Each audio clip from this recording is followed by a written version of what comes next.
Hi guys! Ayan, kakaligo lang natin. Sobrang lamig ng panahon ngayon and nakaka-dry ng skin. Bale, ito yung isa sa mga marerecommend. If ever sobrang dry na dry yung skin natin, which is Celetec Dermoscience with triple moisturizing system. Talaga namang maha-hydrate yung skin natin, hindi magda-dry lalo na ang lamig ng panahon. Next, yung Dear Gleamy. Ito naman yung ginagamit ko for sunscreen maliban sa SPF 50+++ is wala yung white cast. Para siyang moisturizer pag nilagay mo sa face kasi napakadulas lang and super light lang yan sa skin natin. Kaya highly recommend din tong ating premium sunscreen. 2 years din pala yan bago mag-expired kasi December ko pa yan binili. Next, ang ginagamit nating body lotion which is Nivea Body Milk. Lagi kong pinopromote to sa aking TikTok account dahil highly recommend and napakaganda niya. Hindi talaga ako nagpapaubos nito kasi napaka-smooth lang niya sa balat. Hindi ka makakaramdam ng lagkit-lagkit, yung ganong feeling. Kaya as much as possible talaga nag-i-stack ako niyan bago pa yan maubos. Lalo na masyuba tayo, malagkit sa ating katawan yung mga lotion na mataas yung SPF+++.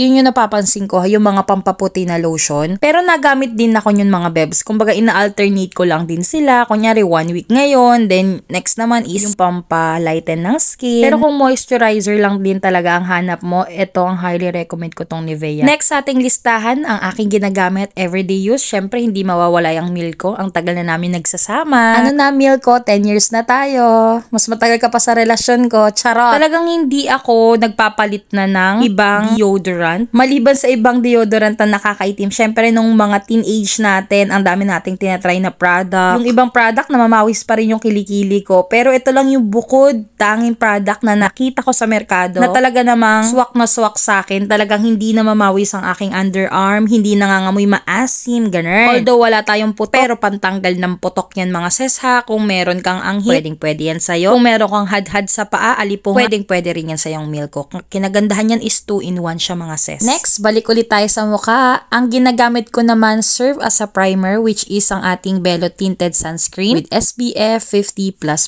Di masyadong halata pag ako gumamit yan mga bebs ha. Konti lang din kasi ako maglagay niyang ating Belo Tinted Sunscreen and yung ibang dark spot ko lang talaga yun nako-cover niya. Pero kung dadamihan ko yung amount ng paglalagay sa face ko pagka-blend yan is talaga mako-cover niya yung mga dark spots ko. And since palengke ng Divisoria tayo pupunta, hindi ko na masyado kinupalan yung makeup ko. Gagamit na tayo ng setting spray para naman long-lasting ang ating makeup.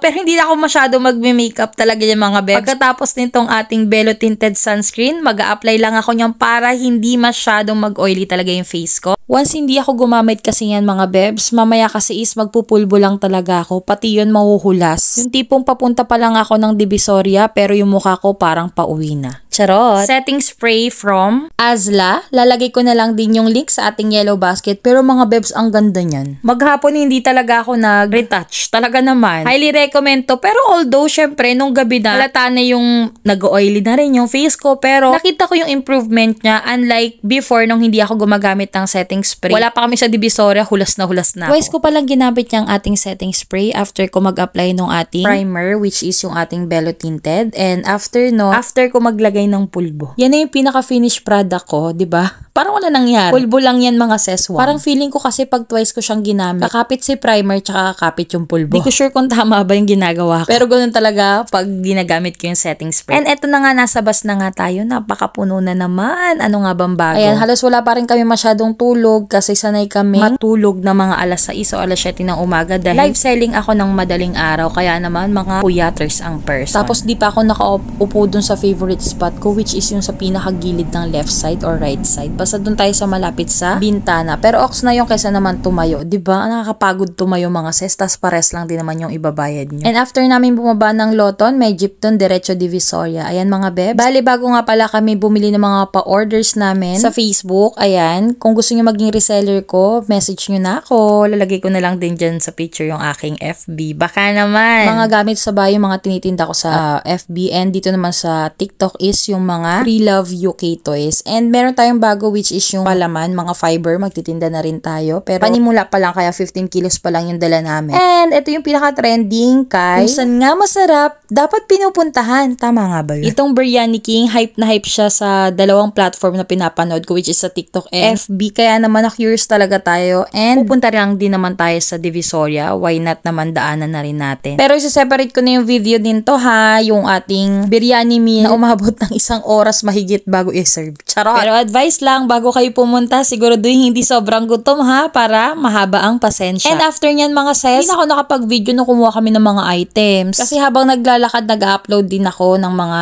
paninda, kasi baka may humabol, baka may dumagdag na orders. Kaya naman, gabi na ako nakapag-video nung pauwi na kami. Ayan siya mga bebs, yan pala yung face natin. Yung mukha natin na talagang walang unas, oily, talagang kinain lahat ng alikabok. Charot. Kasi alam nyo na yan, pag tatranspo tayo, maraming dumidikit na mga alikabok sa face natin. Pero for me, okay yung face ko dyan, hindi sobrang hulas. And dala na namin dyan yung mga paninda sa taas. And sa harapan ko, tsaka sa hindi ko na masyado napicturan ha. Kaya yun lang mga sis, magpapahinga na ako. Sa mga gusto maging reseller, message na ako. Yun lang.